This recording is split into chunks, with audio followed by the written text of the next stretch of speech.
Islamic Research Center. السلام علیکم ورحمۃ اللہ وبرکاتہ۔ بے شمار نیکیاں اور بے شمار گناہ ہیں۔ نیکیاں وہ جنہیں ہمیں کرنا چاہیے اور گناہ وہ جن سے ہمیں بچنا چاہیے، مگر کچھ گناہ تو ایسے ہوتے ہیں جس کے ساتھ انسان کا ایمان خطرے میں پڑ جاتا ہے، بلکہ یوں سمجھ لیجئے جن کی وجہ سے انسان کا ایمان بالکل ہی ضائع ہو جاتا ہے۔ انہی میں سے ہے یہ جسے ہم معمولی سمجھتے ہیں، وہ یہ عمل جسے صحیح الترغیب میں حدیث نمبر 2561 کے اندر بیان کیا گیا ہے۔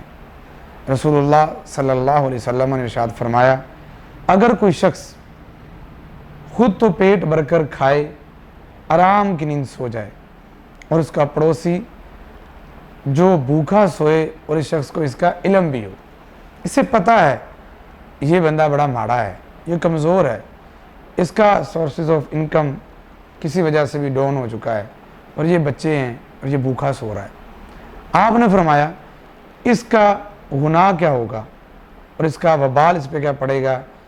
اللہ رب العزت ایسے بندے سے اپنا ایمان کھینچ لیتے ہیں۔ اس بندے کا کوئی ایمان نہیں جس کے پڑوس میں اس کا پڑوسی بھوکا سویا ہے اور یہ سیر ہو کر کھا کر سویا ہے۔ میرے بھائیوں، کتنی راتیں ہیں جو ہم اس طرح سے سوتے ہیں کہ ہمیں اس بات کا علم ہو کہ ہمارے اڑوس پڑوس میں کتنے لوگ بھوکے سو رہے ہیں۔ تو آئیے اپنے ایمان کی حفاظت کیجئے، اپنے پڑوسیوں کا پتہ کیجئے، اور اگر وہ بھوکے ہیں تو سونے سے قبل انہیں بھی 2-4 لقمے دے دیجئے۔